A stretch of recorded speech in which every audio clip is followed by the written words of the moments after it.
میں نے الحمدللہ اپنی زندگی میں اپنی والدہ کی بہت خدمت کی. یہ نہیں کہ خدمت نہیں کی، بہت خدمت کی. اتنی خدمت کی کہ ہزاروں میں کوئی ایک بھی اتنی نہیں کرتا ہوگا. میرا ایک اصول تھا کہ والدہ صاحبہ کھڑی ہے تو میں بیٹھتا نہیں تھا. پہلے والدہ بیٹھتی تھی پھر میں بیٹھتا تھا. اور اکثر و بیشتر ایسا ہوتا تھا کہ وہ چارپائی پہ بیٹھتی تھیں تو میں نیچے فرش پہ ان کے پیروں میں بیٹھ جاتا تھا. وہ مجھے ہمیشہ کہتی تھی بیٹا چارپائی پہ بیٹھو، کرسی پہ بیٹھو، ادھر بیٹھو. میں کہتا تھا امی مجھے اجازت دے دیں، بس میں آپ کے پاؤں میں بیٹھوں. مجھے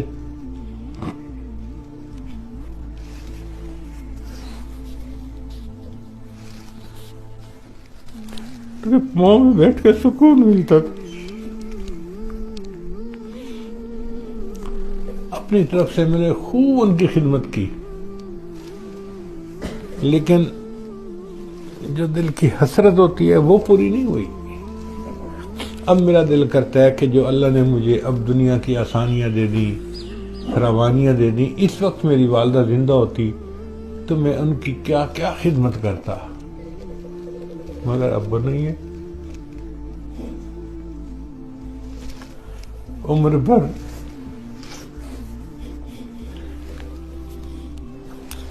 بھر تیری محبت میری خدمت گر رہی. عمر بھر تیری محبت میری خدمت گر رہی. میں تیری خدمت کے قابل جب ہوا تو چل بسی.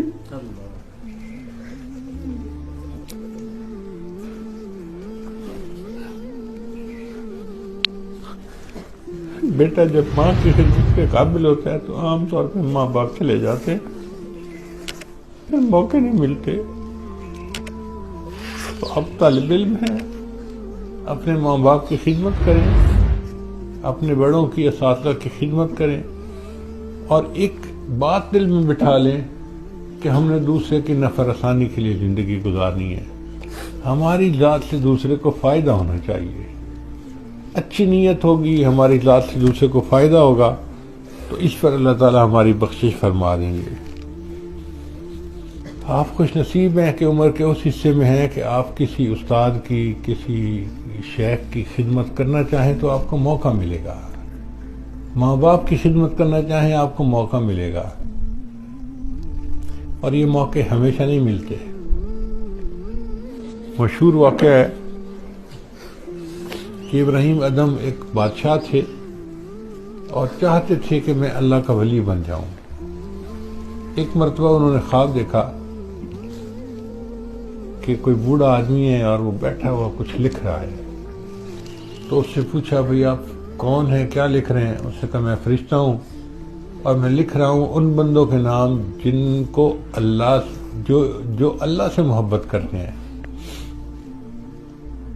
بھئی میرا نام ہے اس میں؟ انہوں نے کہا آپ کا نام اس میں کیسے ہو سکتا ہے؟ آپ تو بادشاہ ہے، سارا دن دربار میں بیٹھتے ہیں اور بس مخلوق کے کاموں میں لگے رہتے ہیں. آپ کا نام کہاں اللہ کے چاہنے والوں میں؟ یہ تو فقیر لوگ ہیں جو مصلوں پہ بیٹھتے ہیں، اللہ کو راضی کرتے ہیں.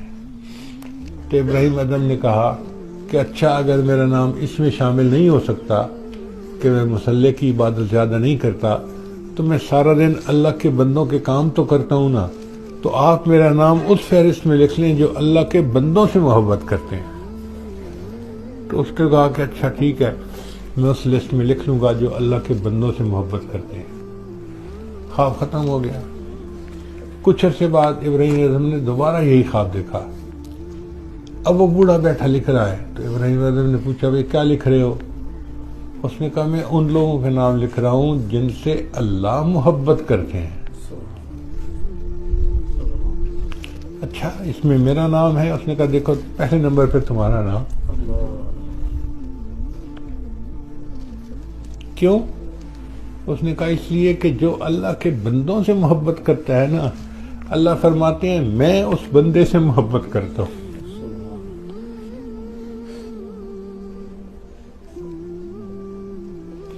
یہ کہتے ہیں ارحموا من فی الارض یرحمکم من فی السماء.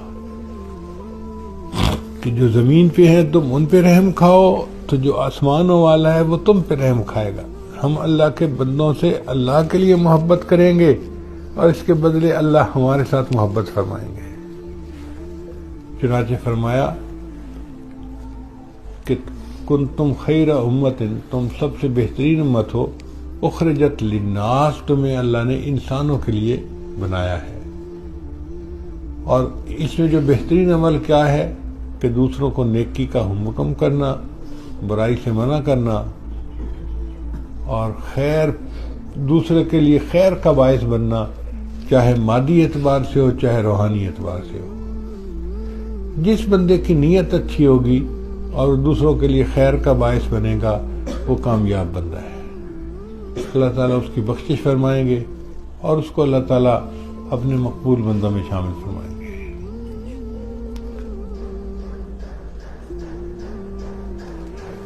پنجابی زبان کے ایک شعر ہے، میں اس موقع پہ سناتا چلوں. شاعر کہتے ہیں، جے نہاتیاں دھوتیاں رب ملدا تے ملدا کنبیاں مچھیاں نوں. اگر نہانے دھونے سے رب ملتا تو کچھوے اور مچھلیوں کو رب مل جاتا، ہر وقت ہی نہاتے رہتے ہیں. جے نہاتیاں دھوتیاں رب ملدا تے ملدا کنبیاں مچھیاں نوں.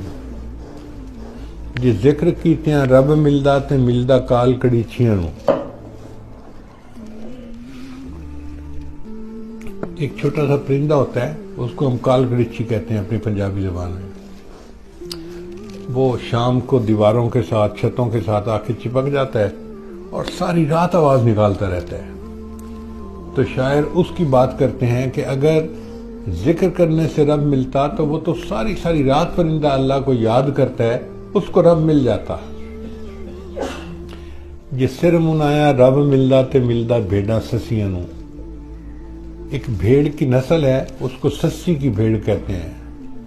اس کے سر کے بال بہت چھوٹے ہوتے ہیں اور باقی جسم پہ بال لمبے لمبے ہوتے ہیں. اس کی پہچان ہی یہی ہے کہ سر کے بال بہت چھوٹے اور باقی بال بہت لمبے لمبے پورے جسم کے. وہ کہتے ہیں کہ اگر سر منانے سے رب ملتا تو اس کو رب مل چکا ہوتا. یہ ناتیاں دھوتیاں رب ملدا تے ملدا کنبیاں مچھیاں نوں. یہ ذکر کیتیاں رب ملدا تے ملدا کال کڑیچیاں نوں. یہ سر منایا رب ملدا تے ملدا بھیڑاں سسیاں نوں. یہ جتیاں ستیاں رب ملدا تے ملدا دانداں کھسیاں نوں. اگر پاکدامنی کی زندگی گزارنے سے رب ملتا تو جو خسی بیل ہوتی ہیں وہ تو اپنی مادہ کے ساتھ قریب ہی نہیں جا سکتے، تو ان کو رب مل جاتا، چونکہ ان کا تو مادہ کے ساتھ ملاپ ہوتا ہی نہیں ہے. وہ کہتے ہیں کہ نہیں، ان چیزوں سے رب نہیں ملتا. آخر پہ آ کے پھر وہ نتیجہ نکالتے ہیں کہ رب ملدا تے ملدا نیتاں اچھیاں نوں. کہ رب اگر ملتا ہے تو نیت اچھی والے لوگوں کو رب ملتا ہے. جس کی بھی نیت اچھی ہوگی نا اس کو رب ملے گا، اور جس کی نیت خراب ہوگی، نیت میں ٹیڑھا پن ہوگا، اس کو رب نہیں ملتا. تو اللہ تعالی ہمیں نیک نیتی کی زندگی گزارنے کی توفیق عطا فرمائے. اور یہ ذہن میں رکھ لو کہ بس ہم نے اللہ کے بندوں کے لیے نفع کا باعث بننا ہے، رحمت کا باعث بننا ہے، اذیت کا باعث نہیں بننا. اگر ہماری یہ کوشش ہوگی اور ہم ایسا کریں گے تو اللہ کے ہاں ہم مقبول ہوں گے. اللہ تعالیٰ آپ سب حضرات کا یہاں تشریف لانا قبول فرمائے. بہرحال جو اللہ نے چاہا اس عاجز نے آپ کی خدمت میں عرض کر دیا. اللہ تعالیٰ ہمیں نیک نیتی کی زندگی عطا فرمائے اور دوسروں کے لیے باعث رحمت بن کر رہنے کی توفیق عطا فرمائے. وآخر دعوانا ان الحمد للہ رب العالمین.